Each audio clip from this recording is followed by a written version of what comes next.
Lux presents Hollywood.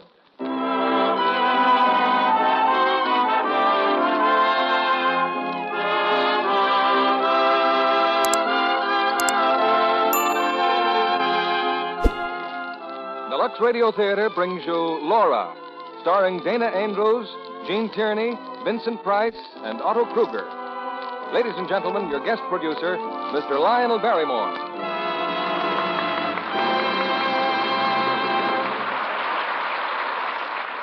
Good evening, ladies and gentlemen.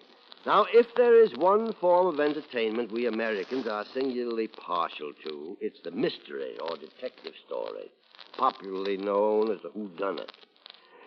1 out of every 4 new works of fiction published in this country is a mystery or detective story. Some 300 new books of this sort appear each year. Needless to say, you couldn't read all of them if you tried. But tonight, we're bringing you one of the most intriguing mysteries of recent years, the current 20th Century Fox hit, Laura. Our stars are Gene Tierney, who is just completing a Bell for Adano at 20th Century Fox, Danaandrews, and Vincent Price, all 3 in their original screen roles. Also, the ever-versatile Otto Kruger. Now, I think one of the reasons mystery stories are so popular, especially in troubled times like these, is that they satisfy our sense of order. They take a troublesome and seemingly hopeless situation, and they put everything to rights, simply by the use of human intelligence and sensible methods. Of course, you could say the same about lots of things. Lux Flakes, for instance. They take those troublesome problems of how to wash fine fabrics safely so they'll wear longer and look better, and they give a quick and very satisfactory solution, especially in these difficult times when it's important to take care of what we have. It's little wonder Lux Flakes are so popular. Well, now it's curtain time, and here's Act 1 of Laura, starring Danaandrews as Mark McPherson, Gene Tierney as Laura, Vincent Price as Shelby Carpenter, and Otto Kruger as Paul Lydecker.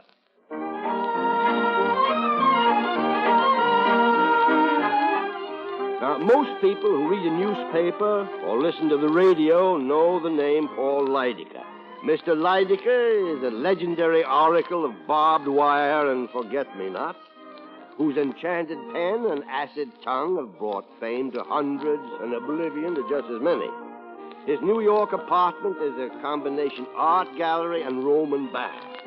And now, immersed in one of his marble pools, Mr. Lydecker has a visitor, Detective Lieutenant Mark McPherson of the Homicide Bureau.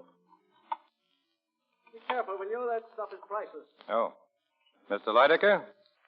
Quite an art collection in there. Those pieces you are pawing over are irreplaceable. Nice little place you have. It's lavish. I call it home. You'll hear about the murder of Laura Hunt. I made my statement yesterday to Sergeant Detective Crane. I know. Told him what I know. Now suppose you tell me what you know. Why not? Hand me that washcloth, Mr. McPherson. How good a detective are you? I've picked up a few facts. Laura Hunt was killed the night before last. A bell rang. She opened the door, and someone pulled the trigger of a shotgun. It wasn't nice. The range was close. Have you found the shotgun? No. What else? The thought comes to me, Mr. Lydecker. Who's questioning who? May I remind you that you're a guest in my home? Yeah, that's right. What else, huh?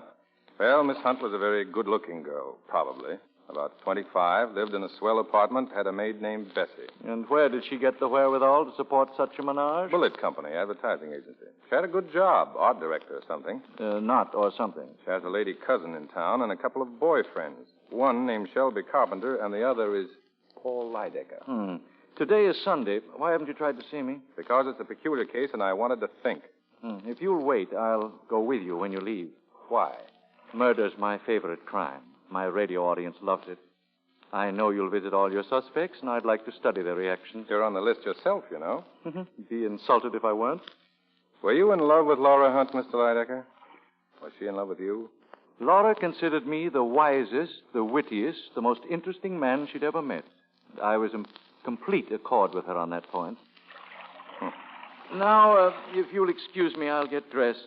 Where shall we be stopping first, Lieutenant? I'd like to see Laura Hunt's cousin. Mrs. Ann Treadwell, yes, of course.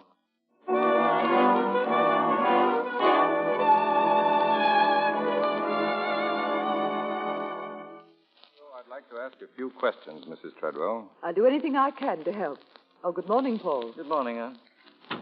You, fond of your cousin, Mrs. Treadwell? I adored Laura. Paul can tell you. Yeah, I can tell you considerable. Did you approve of Miss Hunt's coming marriage to Mr. Carpenter? Why shouldn't I approve? I don't know. Just what does Shelby Carpenter mean to you, Mrs. Treadwell? To me? Well, he comes here regularly. Is he a friend, acquaintance? Or are you in love with him? Well, this is beginning to assume fabulous aspects. What are you driving at? The truth. Are you in love with him? Why, no. I'm very fond of Shelby, of course. Everybody is. I despise him. You've been withdrawing a lot of cash from your bank, Mrs. Treadwell. $1,500 at a clip. $1,700. I needed that money. Mm-hmm. The day you took out $1,500, Carpenter deposited $1,350. When you withdrew $17, he deposited $15. You shooting craps, Ann? Oh, must I be insulted like this? Shelby needed some money. I lent it to him. I supposed I could do with it as I pleased. Sure. Now, on Friday night, you were home alone. Why didn't you go to the concert with Mr. Carpenter? Concert? Why, I didn't go because he didn't ask me. Well, hello. Oh, just talking about you, Carpenter. What a coincidence to find you here. This is Lieutenant McPherson. Yes, we've met. I didn't know you were here, Mr. Carpenter. I've been lying down. My hotel room is so hot, and then all the reporters and the telephone. You know how it is, Lieutenant. I've hardly slept a wink since it happened. Is that a sign of guilt or innocence, McPherson? I'm as eager to find the murderer as you are, Lieutenant. Laura and I were going to be married this week, you know. No, he doesn't know, and neither do I, nor you, nor anyone else. Oh? Laura had not definitely made up her mind to marry him. She told me so herself. She was going to the country to think it over. Laura was extremely kind, but she'd never have thrown her life away on a male beauty in distress. I suppose you've heard losers whine before, eh, Lieutenant? Yesterday, you said you went to that concert Friday night, Mr. Carpenter. What did they play? Oh, some Brahms and Beethoven's Ninth. Mm-hmm. Well, this place Miss Hunt had in the country. Have you got a key to it? No, but I think there's one in her apartment. Well, I'll have a look. And perhaps I could help you? Okay, come along. Goodbye, Mrs. Treadwell.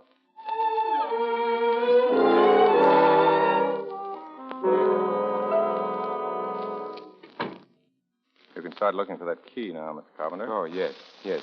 I'll try the den. Excuse me. That's the dame's portrait on the wall, isn't it? Will you stop calling Laura a dame? Look at the furnishings. Would you call this the home of a dame? Look at her portrait. I am.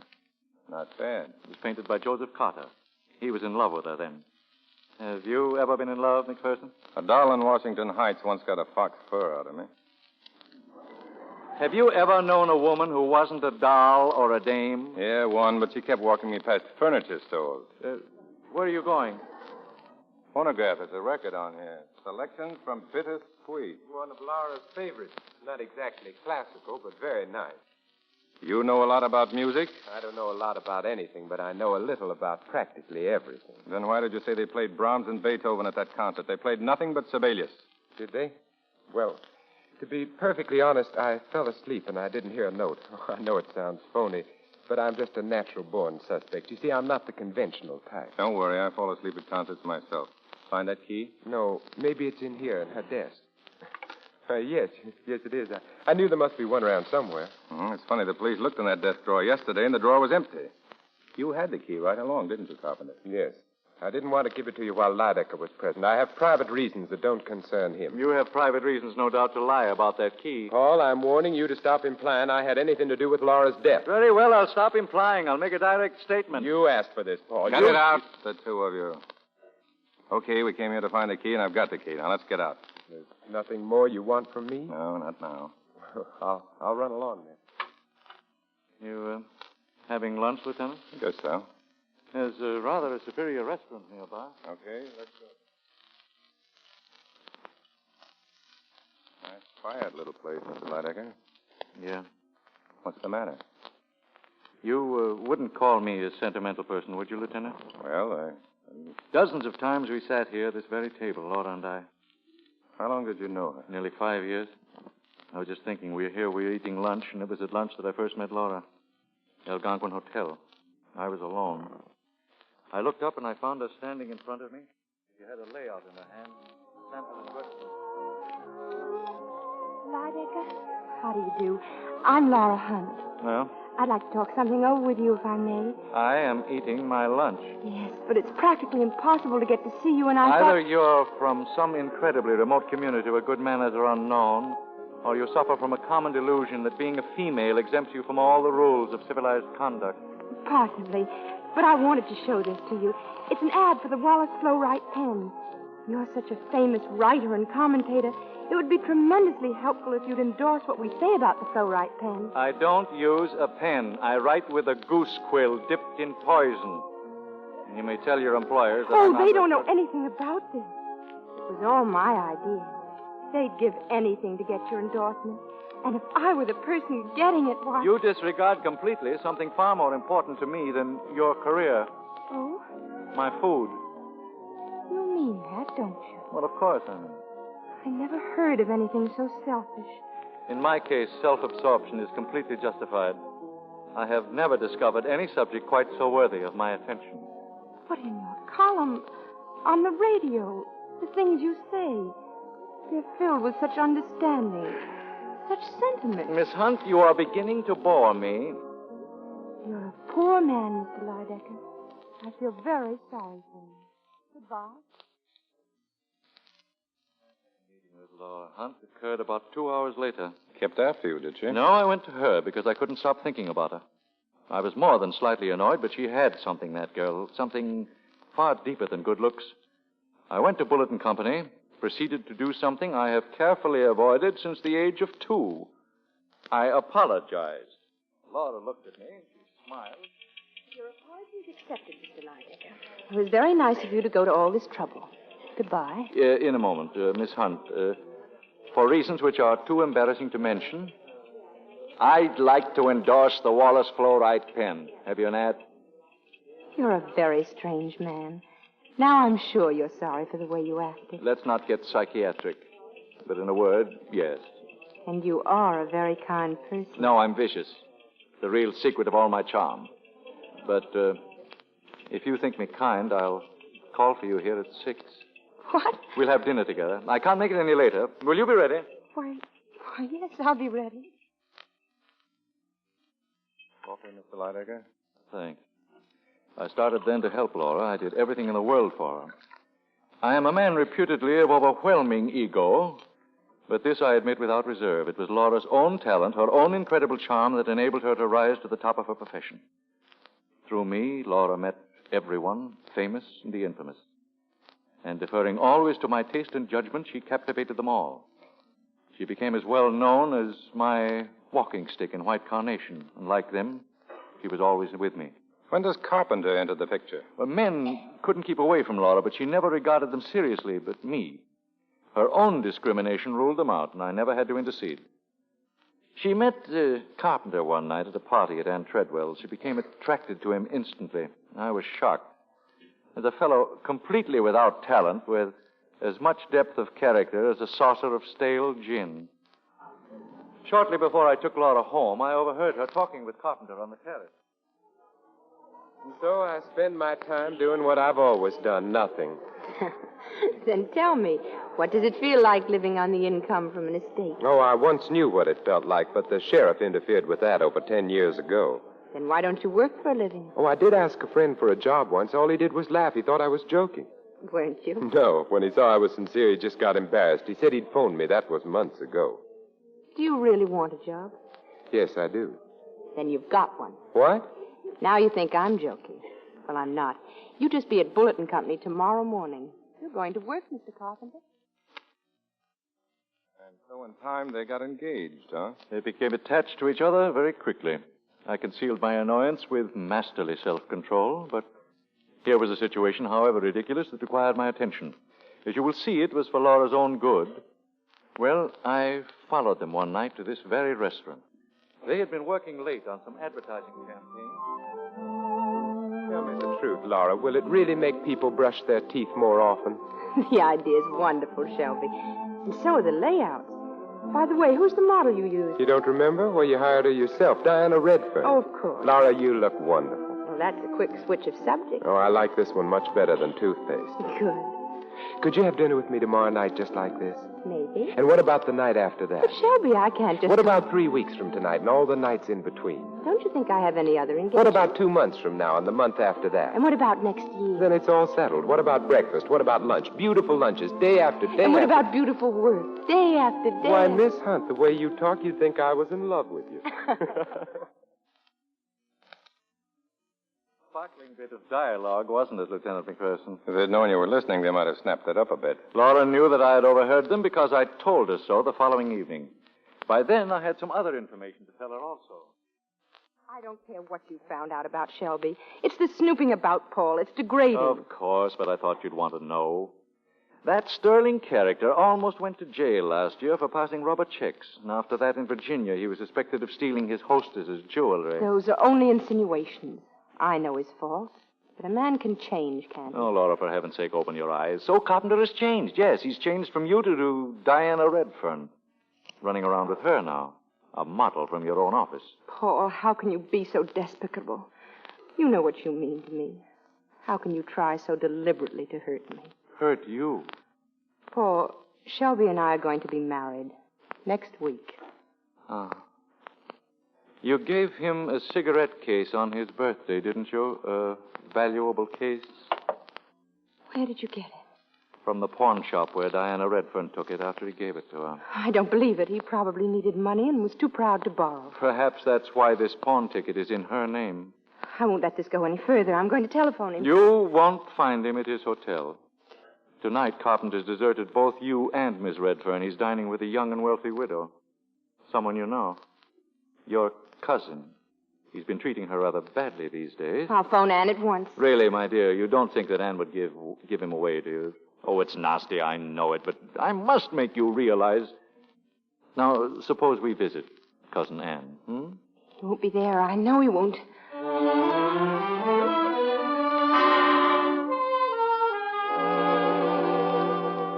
Oh, good evening, Miss Laura. Good evening, Mr. Lydecker. Hello, Margaret. Oh, I'm terribly sorry, but Mrs. Treadwell isn't at home. Satisfied, Paul? Well, suppose we just wait for her. Oh, please, Mr. Lydecker. Come in, Laura. Why, Laura, dear. And Paul. We were just having dinner. Yes, I know. Laura, I didn't expect to see you tonight. There you are, Laura, in a moment of supreme disaster. He's trite. I was just telling Anne about our getting married. Well, sit down, you two. Oh, no. No, thanks. I just stopped by to give you this. A cigarette case. You must have misplaced it somewhere. Laura, wait a minute. Good night, Anne. Good night, Shelby.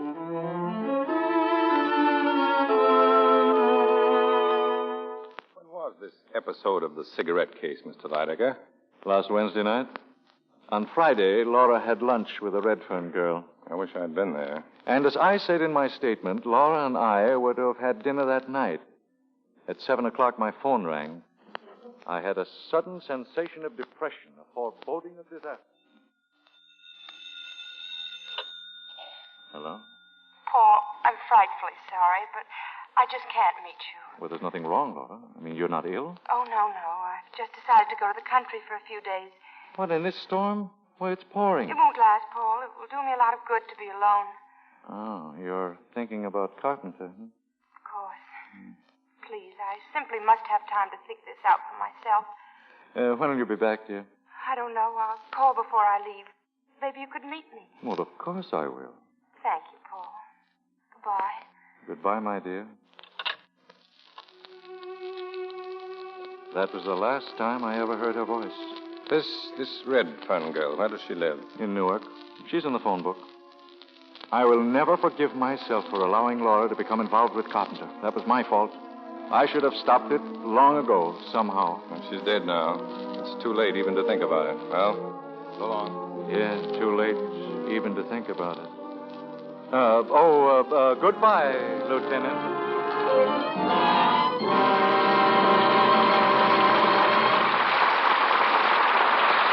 Our stars will return with Act Two of Laura in a moment. Now, here's what a young girl said to me the other day. Mr. Kennedy, why do you always talk as if only housewives wash dishes? Now, I work in an office from 9 to 5:30, but I'm the KP at home. Wash dishes every night for 5 of us. Oh, Mother cooks the dinner, but I clean up afterwards so she has a chance to talk with Dad and catch up on mending for the kids. And I know a lot of other business girls who do dishes, too. So I asked her if she knew what dishpan hands were. You bet I do. For a while, Mother brought home any old kind of soap. Strong chips, granules, bars. Well, sometimes my hands were so red I wanted to wear mitts when I took dictation. So that's why the dishpan test you talk about interested me. Now, you say changing to Lux takes dishpan hands away, and you're right. One day, Mother brought some Lux flakes home, and in just a few days, my hands looked nicer. Soon they were soft and smooth as you please. Then I said, maybe you're too young to worry about being thrifty. But that's another advantage with Lux. It goes a long way. Ounce per ounce does up to twice as many dishes, we've found, as other leading soaps tested. Then she said... Well, I can believe that, too. Some of the soaps I used to use didn't dissolve completely and made little gooey lumps in the dishpan. But with Lux, I get such quick and abundant suds. It dissolves so quickly. So I've told Mother to keep on getting Lux if she wants me to keep on washing dishes. And now, Mr. Barrymore returns to the microphone. Act 2 of Laura, starring Gene Tierney as Laura, Dana Andrews as Mark McPherson, Vincent Price as Shelby Carpenter, and Otto Kruger as Lydiger.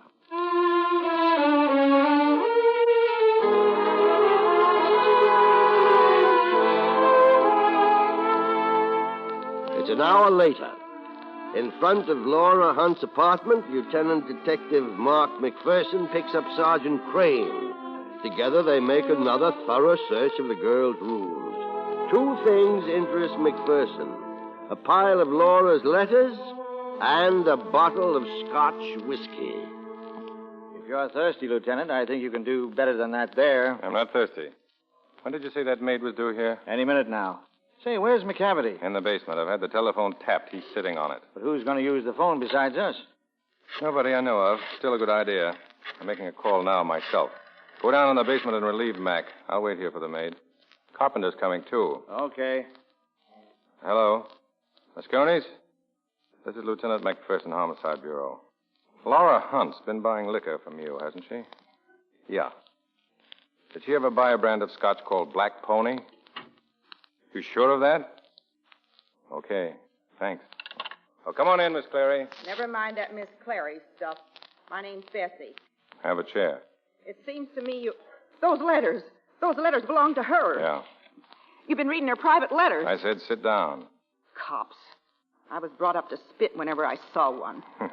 Okay, go ahead and spit if that'll make you feel any better. What do you want to find out? Who killed Laura Hunt? How would I know?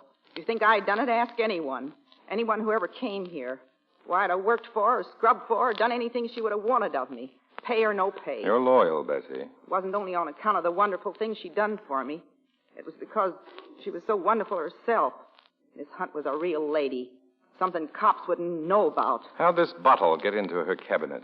I put it there. It's cheap scotch, Bessie. Laura Hunt wouldn't buy cheap scotch. I found it on a kitchen shelf Saturday morning. You know what that means? It means that somebody brought it here Friday night. And that somebody was here with her Friday night. Now, who was it? I don't know. But I didn't want anybody to get any wrong idea about her. God rest her soul. That's why I put the bottle in the liquor cabinet. I done more than that. There were 2 glasses. I washed them out and cleaned off the bottle, too. Destroying evidence, Bessie. I don't care. I'll do anything to keep her name from being dragged through the mud. Relax. Bessie, I'd like some ice in this setup. You mind? I'll get it. A couple of highball glasses. I'm expecting somebody. More cops? No, Shelby Carpenter. Let him in and then get the glasses. The door's open, Lieutenant. Oh, come in. I didn't expect you, Mrs. Treadwell. Oh, are you either, Mr. Lydecker? Shelby's dropping me at the hairdresser later. I only sent for you, Carpenter. I know. So I thought I might as well come along. Yes, my excuse is equally feeble. I just dropped in to inquire as to the state of your health, Lieutenant. Insipid, I trust? About to have a drink. Oh, Bessie, 2 more glasses. Yes, sir. Hello, Bessie. What are you doing here? I'm paid up for the week, and I'm working regardless. Scotch, Lydecker? Excellent. Will this do? It's Black Pony. I'm a guest here. It'll have to do. Here's the ice and the glasses. You can skip mine, Lieutenant. I'm not much of a daytime drinker. Oh? Well, that'll be all, Bessie. You can go home now. But Yes, sir. I'll go. Thank you. I remember when Laura bought these glasses. She loved them. She loved all her things so. What are you going to do, sell them? I suppose so, if I'm appointed administrator. I'll probably call in Corey. Corey, the art dealer? Yes, he can dispose of everything. It'll be less gruesome that way. Not quite everything, Anne. There are 2 or 3 things that belong to me. That vase, for instance, the antique fire screen, and, of course, the clock. That's quite a hunk of clock. You've got one just like it, haven't you? I noticed it in your apartment. They were made 200 years ago by Corbeil Fils. 2 clocks exactly the same, created at the order of the Prince of Wales. I lent one to Laura. Oh, really, Paul? Yes, really, but the vase is the gem of my collection, and I intend to have it back. I can take it with me now. Nothing's leaving here, Lydecker. Only you. Oh, is that your quaint way of indicating dismissal? Well, we're all leaving. I've got to get back to headquarters. But I don't understand, Lieutenant. I thought you sent for me. I did. Well, don't you want to ask me any questions? Nothing pressing. Oh, I see. Well, I bid you goodbye. The vase, Mr. Lydecker. Put it down. The what? Oh, of course. Just a slight touch of kleptomania.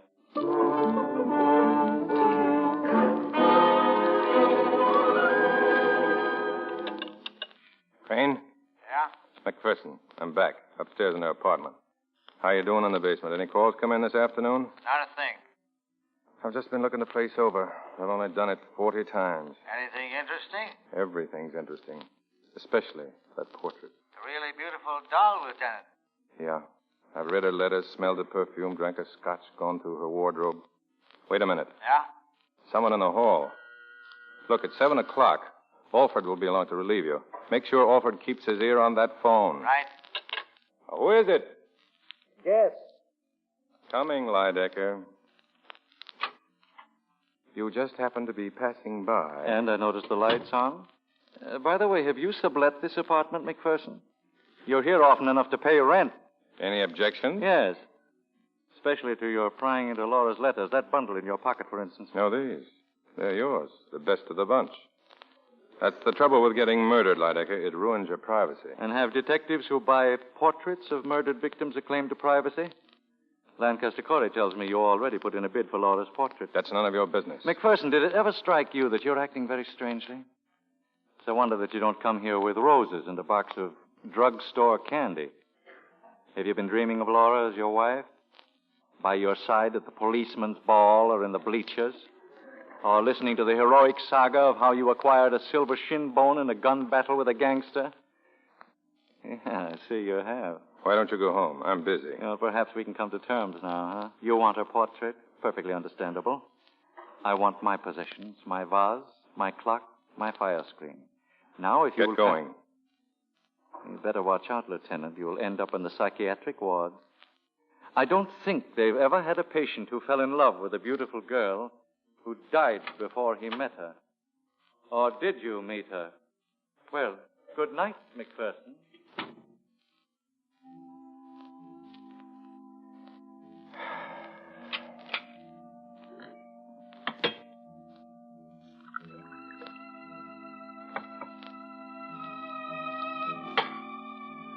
Roses and a box of drugstore candy. Have you been dreaming of Laura as your wife? Yes, I can see you have. You better watch out, Lieutenant. You'll wind up in the psychiatric ward. I don't think that they ever... What's the matter with me? Maybe you can tell me. You, the girl in that portrait there. You're beautiful. The most beautiful thing I've ever seen. Somebody killed you. Why? Why? I could sit here and look at you all night. All night long I could sit and... Who is it? Who's in there? You. What are you doing there? You're alive. If you don't get out once, I'll call the police. You're Laura Hunt, aren't you? Aren't you? I'm going to call the police. But I am the police, you see. My badge, credentials, Mark McPherson. What's all this about? You don't know? Don't you know what's happened? No. Haven't you seen a paper? Where have you been? In the country. I don't get a newspaper. Haven't you got a radio? It was broken. What? Here. Look at these headlines. Sit down, Miss Hunt. I'm very glad to see you. On Friday night, somebody was murdered in this room. What did you say? Until you opened that door just now, we thought it was you. Now, do you have any idea who it could have been? You don't know. A girl died from shotgun wounds, close range. No, apparently we don't know. Who had a key to this apartment? Nobody except my maid. And when did you say it happened? Friday night. You better take off that coat. It's dripping wet. When did it start raining? Just a few minutes ago. It's teeming outside. It was raining Friday night, too, when that girl... Wait a minute. Raining. Now, come with me, Miss Hunt. Here, into your room. I want you to please look in your closet. I simply don't The closet, Miss Hunt. Here, open it up. Do all these dresses belong to you? Certainly they belong to me. All of them? Every one? Are you out of your mind? Of course they... What's this one? I don't know. You tell me. Why, this dress isn't mine. It's hers. Diana Redfern's. She had it on when she came for lunch on Friday. Well... But this dress wasn't in here when I left. It wasn't. This Redfern girl. Is she a girl about your size? Yes, she's a model. She works for us. Yes, and she lives in Newark, but she hasn't been home. Her landlady said she'd gone to Philadelphia. That's right. We have a branch office in Philadelphia. She had an assignment there. But she didn't go. It was postponed. She got relatives in the city? An aunt and uncle. The same name. They live in the village. Thanks. Where are you going? Just to the telephone, Miss Hunt. I think Miss Redfern's aunt and uncle had better go to the morgue right away to make an identification. Oh.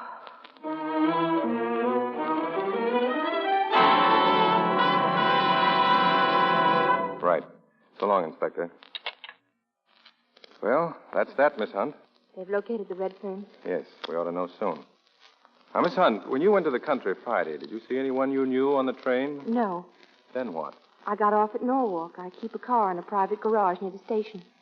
I drove to my house. It's about 18 miles. What did you do in the country? Worked in my garden. Didn't leave your place in all that time? I keep everything I need in the house. I went there expressly to be alone. Mm-hmm. You were going to marry Shelby Carpenter this week. Yes. But you went away for a long weekend to be alone. You know Shelby Carpenter has a key to this apartment. Why didn't you tell me? Because I know nothing of the sort. He hasn't. How else did the Redfern girl get into the apartment? You knew she was in love with Carpenter. I knew she was in love with him. She told me so herself. But I also know that she meant nothing to Shelby. I understand him better than you do. She was found, and I'm convinced now it was Miss Redfern. She was found in your dressing gown. What of it? You yourself told me it was raining Friday night. You yourself just saw her dress. It's full of wrinkles and rain spots. Well, how did she get in here? Why? Who brought her here? I haven't the slightest idea. Now, look, Miss Hunt, do you love this Carpenter fellow so much you'd risk your own safety to protect him? He must have brought her here. You suspect me. You think I killed somebody in jealousy. I'm trying to get at the truth. I'm sorry. Strictly routine. Well, I'll see you in the morning, Miss Hunt. Meanwhile, don't leave this apartment and don't use the telephone. But I've got to use it. I've got to let my friends know I'm alive. I'm sorry, but I must insist. If anything should happen to you now, I wouldn't like it. All right, I promise. There's one more thing. I know that you went away to make up your mind whether you'd marry Shelby Carpenter or not. What did you decide? I decided not to marry him. Well, I'll be seeing you in the morning, Miss Hunt. Good night. Good night.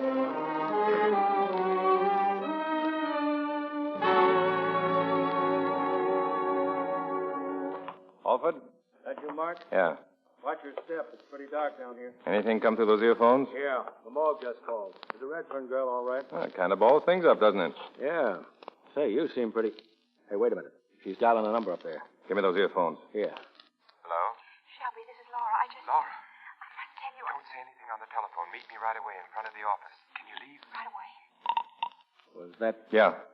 Dames are always pulling a switch on you. You stay here, Alford. McCavity out front? Yeah. Get headquarters. Tell them to send another man down here right away. McCavity's going to tail the girl. What about you? I think I'll stick by Mr. Carpenter. I'll see you.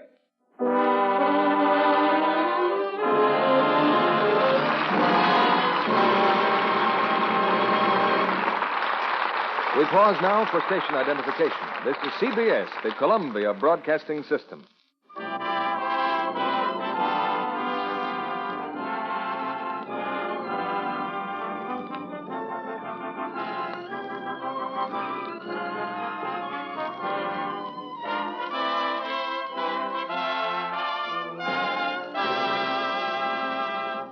In just a moment, our stars will be back with Act 3 of Laura. Now, here's our Libby with her head in a turban, looking like a fortune teller. I see the future of your stockings. Well, here's a lady who'd like to know how long her stockings will last. Suppose you tell her. How long have you had them now? They're new. I've worn them twice. You will wear these stockings for 3 weeks more, until Monday, February 26th.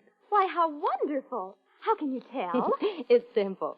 According to a washing expert, 23 days is the average wearing cycle of rayon stockings. So if you've worn these 2 days already, you've still got 21 days or 3 weeks to go. But my stockings never last that long. I must be way under average. Oh, that's too bad. Perhaps I can help you. I see you in the evening washing stockings. I see cake soap and rubbing. That's right. In this weather, stockings get all splattered up the back, and I have to rub to get the spots out. Well, I think that's your trouble then. You see, stockings are delicate. They just can't take harsh treatment like that. They need gentle care, lukewarm water and gentle Lux, and no rubbing. If they are spotted, just take a few Lux flakes in your moistened fingers and work them in gently. Then squeeze the suds through the stocking, rinse well, and dry rayons for at least 24 hours. With proper care, I'm sure your new stockings will last much longer. Yes, strain tests show that Lux stockings do last longer, actually twice as long as those washed with strong soap or rubbed with cake soap. Twice the wear from every pair with Lux Care. That's worthwhile, isn't it? So stick to Lux for stockings. Now, Mr. Barrymore returns to the microphone. Now, after the play, you're invited to join us for a brief chat with our stars. Now, here's Act 3 of Laura, starring Dana Andrews as Mark, Gene Tierney as Laura, Vincent Price as Shelby Carpenter, and Otto Kruger as Lydica.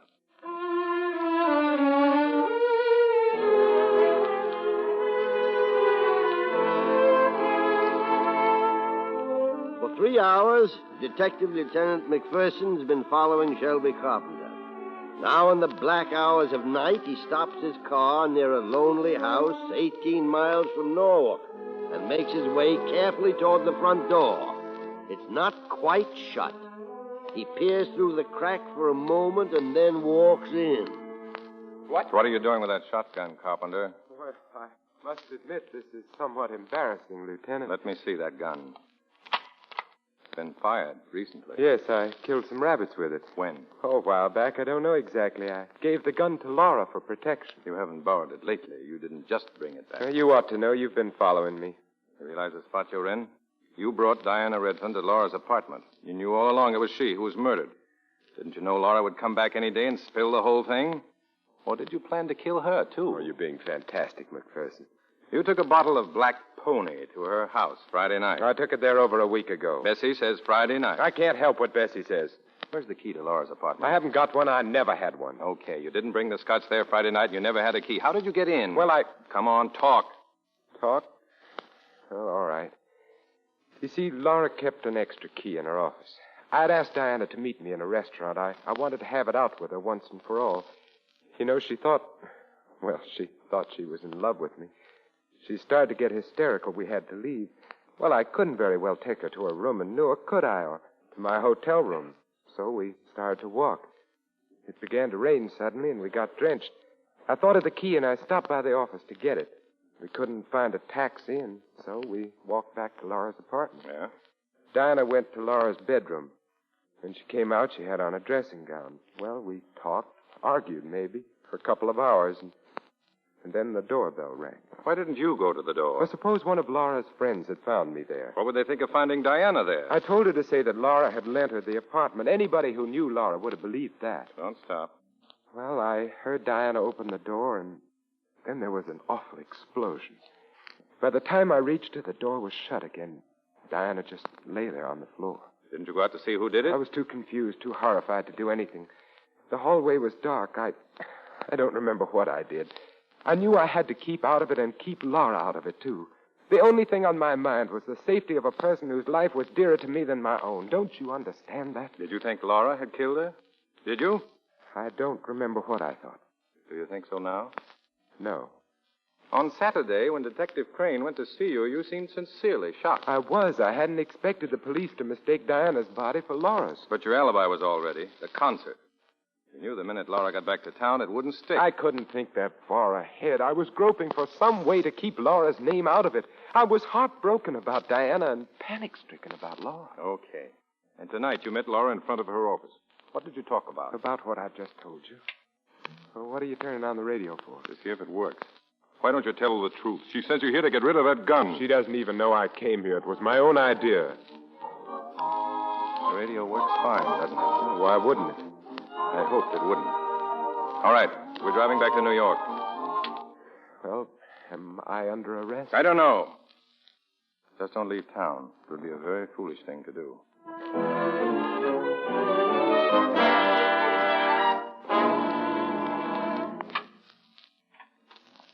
Oh, good morning, Lieutenant. Good morning. You know, I have a terrific yen to call you Laura. Why don't you forget that lieutenant business and just call me Mark? Because Especially since I brought you all these groceries. Breakfast. You didn't buy any food when you went out last night. So you know. Yeah. I can fix bacon and eggs. Can you make coffee? Oh, I spoke to Bessie. She'll be a little late.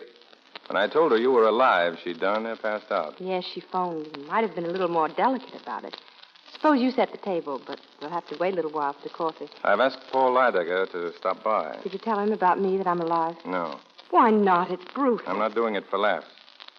Why did you break your promise last night? Not to go out? Because I'll never be bound to do anything unless it's of my own free will. The Redfern girl was in love with Carpenter. You admitted that. I also told you he wasn't in love with her. Paul? I don't know. Just sit still in here.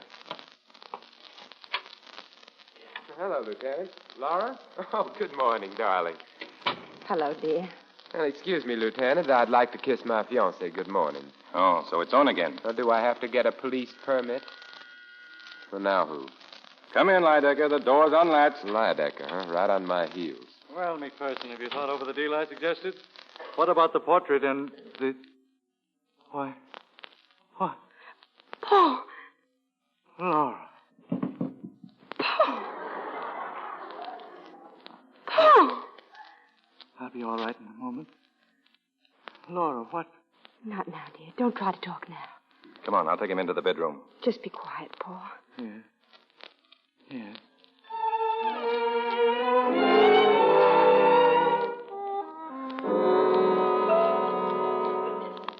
How is he? He'll be all right. He's lying down. This is going just a little too far, McPherson. Your methods are vicious. Must have been a terrible shock to him, seeing me. Poor darling. Don't tell me you're in love with Lydecker, too. Stop talking that way to Miss Hunt. Laura, why do you cover up for a guy like Carpenter? What story did he tell you when you met him last night? Don't answer him, darling. Shut up. I've got enough on you, Carpenter, to arrest you right now. Quick, McPherson, the handcuffs. Trundle him off to the hoosegow. Paul. I hope you'll forget my wee touch of angina, my dear. It's an old family custom. Did I interrupt a pinch, McPherson? I've changed my mind for the moment. Well, in that case, better order some food and liquor, Laura. People are coming to celebrate your return this afternoon. A cocktail party. Who asked them? I did. In the quiet of your boudoir just now. I called my man, and he's calling all our dear friends. Why did you do that? Well, perhaps our friends can weave all the loose ends into a noose. Eh, McPherson? You shouldn't have gone to all that trouble, Mr. Lydecker. I'd already called them. Well, I'll run along now, Laura. Sorry about the breakfast. Some other time, maybe.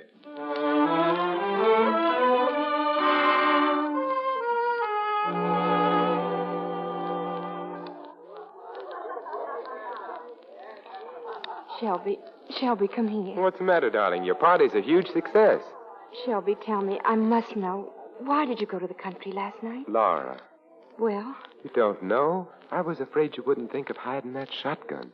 What shotgun? The one I gave you. Oh, darling, you don't have to lie to me. Well, what's going on here? Oh, nothing at all, Anne.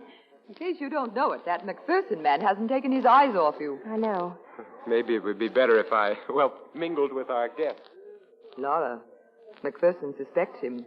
Shelby. He suspects me, too. Oh, don't be absurd. You could never have done a thing like that. Darling. Yes. Are you as interested in Lieutenant McPherson as he is in you? Anne, I only met him last night. Sometimes that's more than long enough. Anyway, he's better for you than Shelby. Anybody is. Shelby's better for me. Why? Because I can afford him. He's no good, but he's what I... Wait a minute. He's coming. Mark. Oh, Mark, is it? I'm sorry to break up your party, Laura. But you haven't. You've been a model guest so far. I'm not joking. Get on your things. I'm taking you to headquarters. I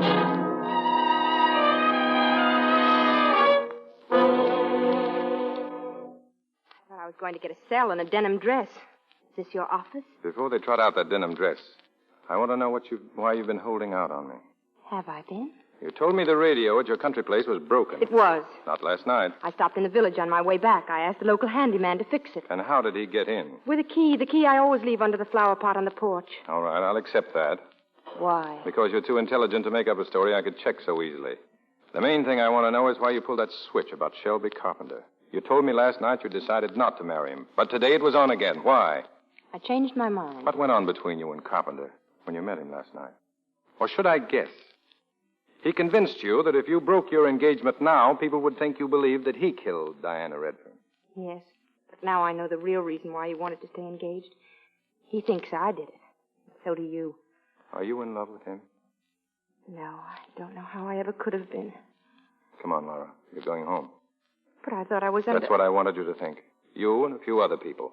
I didn't even book you. And all this was just some sort of a game. I was 99% certain about you, but I just had to make sure of that 1% doubt. Wasn't there an easier way to make sure? You're smiling. You're not sore? No, Mark. I'm not sore. Go back to your party, if there's anything left of it. And you? I'm going to Lydecker's apartment. I'll drop by later on.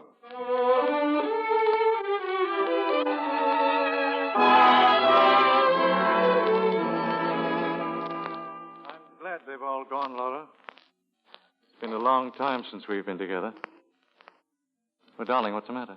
Nothing, Paul. You're worried. Yes, McPherson. He's using you for something. I don't think so. I don't deny he's infatuated with you in some warped fashion, but he's incapable of any normal human relationship. He's been dealing too long with criminals. When you were unattainable, and he thought you were dead, that's when he wanted you most. Fell in love with your portrait. He was glad when I came back, as if he were waiting for me. You know what he calls women? Dames. A dame in Washington Heights once got a fox fur coat out of it. That's his very word. That doesn't mean anything, Paul. He isn't like that. Laura, my dear, you have one glaring weakness. With you, a lean, strong body is always the measure of a man, and you always get hurt. No man is ever going to hurt me again. No, not even you. I? Hurt you? Laura, look at me. You were a long time finding out about Shelby, but that's all over now. We'll be together again. Wait, the door just opened. Don't get up. It's only me. Oh, haven't you heard of science's latest triumph, the doorbell? I'm glad you're here, Lydecker. I've just been to your apartment. Do you mind if I search your pockets? I found a shotgun. Oh. But I wasted my time. It wasn't the gun that killed Diana Redfern. First he tells you he thinks you're innocent, and then he proceeds to check up on you. I never said you're innocent. Me? I'm talking about Laura. My dear, this entire maneuver could be a trick to throw you off guard. It could be, but it isn't. I know. I believe you, Mark. See, I'm beginning to get annoyed. Laura, it's the same obvious pattern. If McPherson weren't full of muscles and good looks, in a cheap sort of way, you'd see through him in a second. Paul, I mean to be as kind about this as I know how. But you're the one following the same obvious pattern. First with that painter you thought was in love with me. Then with Shelby, and now I suppose... Laura, what are you saying? That I don't think we should see each other again. But, darling, you're not yourself. Yes, I am. For the first time in ages, I know what I'm doing. Very well. I hope you'll never regret what promises to be a disgustingly earthy relationship. Oh, listen to my broadcast in 10 minutes. I'm discussing the other great loves of history. That was the most difficult thing I've had to do in my whole life. Yeah, but I still haven't found it. I haven't found it. What? The gun that killed Diana Redfern. What are you doing? Taking a look at your clock. He's got one just like it, hasn't he? Yes, but... I wasn't alone just now in Lydecker's apartment. A guy named Sergeant Crane came with me. Crane's old man is a clockmaker. And while I wore myself out looking for a shotgun, all the sergeant did was drool about Lydecker's clock. He said probably there's not another one like it in the world. Obviously he was wrong. Yeah, and he showed me something about that clock. A little feature with all clocks made by Corbeil-Fils. Underneath, here, near the floor, is a little spring. You push the spring, and the whole bottom compartment opens up. See? Like this. But I never knew. In the old days, I guess people used the compartment for a kind of safe. Today, they use it for hiding other things. Shotguns, for instance. Yep, this is it, Laura. I'm sure of it. And it was put here by the only man who knew about this clock, Paul Lydecker. Oh, no. Yeah. When the Redfern girl opened the door, this hallway was dark. Lydecker saw a girl and assumed it was you, and he fired. He figured if he couldn't have you for himself, he was going to make sure no one else did. He heard Carpenter, so he hid behind the stairway outside in the corridor. Carpenter was scared to death, and he got out as fast as he could. Then Lydecker slipped back in and tucked the gun away in the grandfather clock. Oh, I felt it ever since I came back. I'm the one to blame. Not for anything I did, but for what I didn't do. I should have stopped seeing Paul long ago. But I couldn't. I owed too much to him. I can understand all that. But I can't understand why you tried so hard to protect Carpenter. I was frantic you'd arrest him. I knew he wasn't guilty. But I knew Paul would do everything he could to incriminate him. It was his way of getting rid of Shelby, just as he got rid of every other man who might have meant something to me. For a charming, intelligent girl, you've certainly surrounded yourself with a remarkable collection of dopes. Now, look, don't touch anything. I'm leaving the gun and the clock. I'll have it picked up in the morning. You're going? Yeah, I'm picking up Lydecker. Mark. I've got to. You know that. Try and get some sleep, will you? Sleep? Well, maybe I can. I'll read a book, listen to the radio. Will you call me later? Sure. Try and forget all this. It's just a bad dream. Good night, Laura. Good night, Mark. Good night. And be careful, please.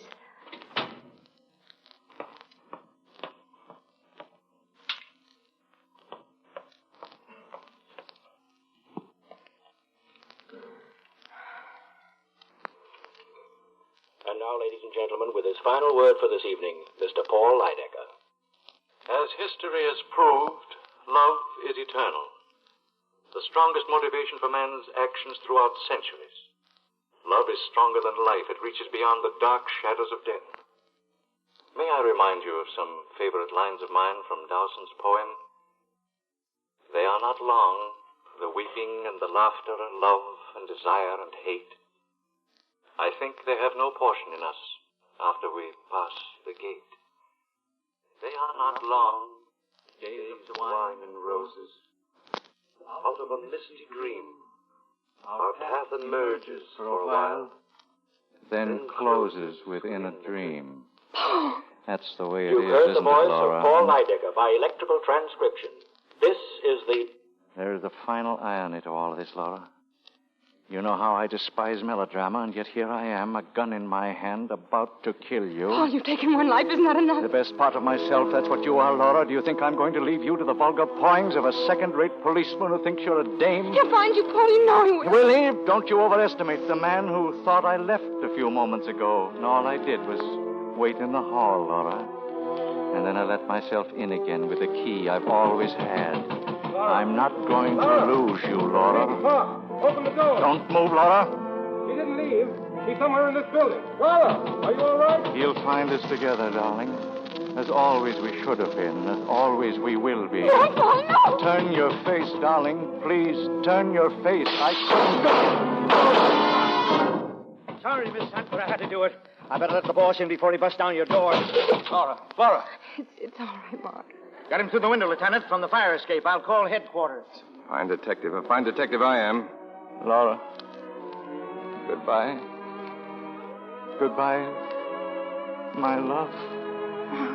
Oh, Mark. It's all right, darling. It's all right. The bad dream is over.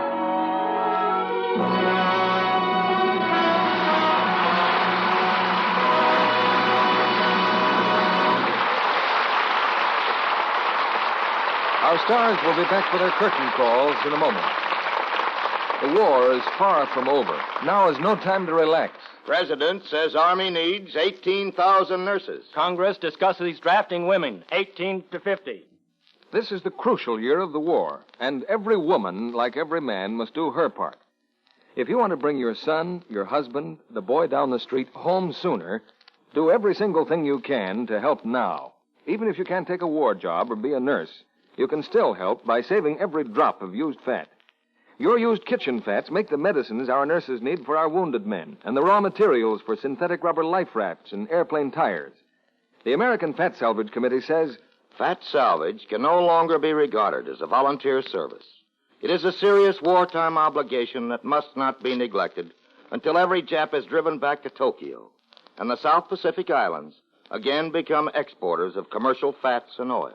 yes, now the kitchens of America must help supply the fats we used to get from lands the Japs still hold. Save the fat from your broiler and frying pans. Skim it off the tops of soups and stews and gravies.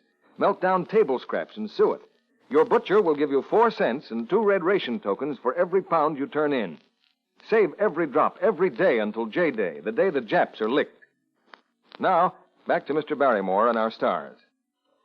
Well, now that we've solved tonight's baffling crime, With the help of Gene Tierney, Danaandrews, Vincent Price, and Otto Kruger, we invite our stars to the footlights for their curtain calls. And I might add that for Dana, this is the first appearance on our stage. First for me, too, Mr. Barrymore. For you too, Gene? Well, with Van Johnson here on our 10th anniversary show, the Lux Radio Theater's had a pretty good season for new stars. I hear you're making a picture with Van Johnson, Mr. Barrymore. That's right, Vincent. Between two women. At Metro Goldwyn Mayer. Well, I'll tell you a secret about Dana. He's going romantic on us in his next picture. What picture's that, Dana? It's a Technicolor, Vincent, for 20th Century Fox. State Fair. Who's in it with you? Well, the largest group in the cast is 54 prize Hampshire hogs. Hogs? Now, let me get this straight, Dana. You're playing a romantic role? Uh-huh. And you know, one of those pigs weighs 880 pounds. Undoubtedly the biggest ham in the picture. Oh.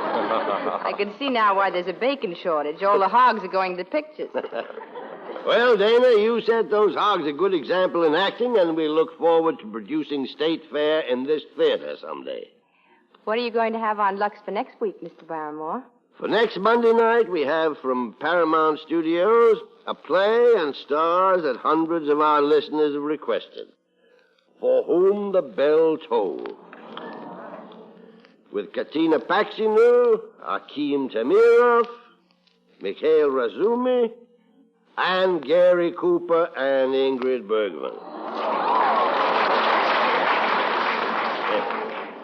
I can guess by the reaction in our studio audience that it's a play you've all been looking forward to. And I don't wonder.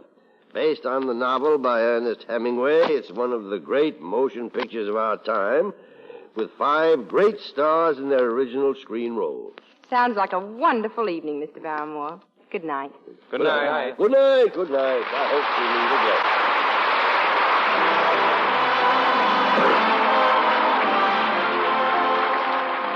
Our sponsors, the makers of Lux Flakes, join me in inviting you to be with us again next Monday night when the Lux Radio Theater presents Ingrid Bergman, Gary Cooper, Katina Paxinu, Akim Tamirov, and Mikhail Razumi in For Whom the Bell Tolls.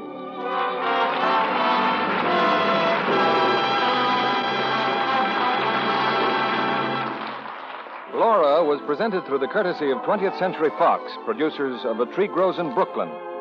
Mr. Barrymore can be heard on his own program, The Mayor of the Town, every Saturday night over this same network.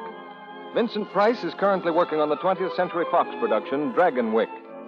Otto Kruger will soon be seen in Samuel Goldwyn's Technicolor picture, Wonder Man. Heard in tonight's play were Lois Corbett, Leo Cleary, Noreen Gamil, Dwayne Thompson, Charles Seal, and Howard McNear. Our music was directed by Louis Silvers. This program is broadcast to our fighting forces overseas through cooperation with the Armed Forces Radio Service. Our Lux Radio Theater production of Laura, starring Dana Andrews, Gene Tierney, Vincent Price, and Otto Kruger, has come to you with the good wishes of the makers of Lux Flakes, the tissue-thin soap used by smart housewives everywhere. This is your announcer, John M. Kennedy, reminding you to tune in again next Monday night to hear For Whom the Bell Tolls with Gary Cooper and Ingrid Bergman, Katina Paxinu, Akim Tamirov, and Mikhail Razumny. There's less work in my cooking, no guesswork in my cooking. My best work is my cooking, since I have switched to Spry. Let new Easy Bake Spry and Spry's amazing shortcut recipes help you serve more delicious meals with far less work. For lighter, better-tasting cakes, tender, flaky pastry, crispy, digestible fried foods, get S-P-R-Y Spry. And be sure to listen in next Monday night to the Lux Radio Theater presentation of For Whom the Bell Tolls, with Gary Cooper, Ingrid Bergman, Katina Paxinu, Akim Tamirov, and Mikhail Razumny. This is CBS, the Columbia Broadcasting System.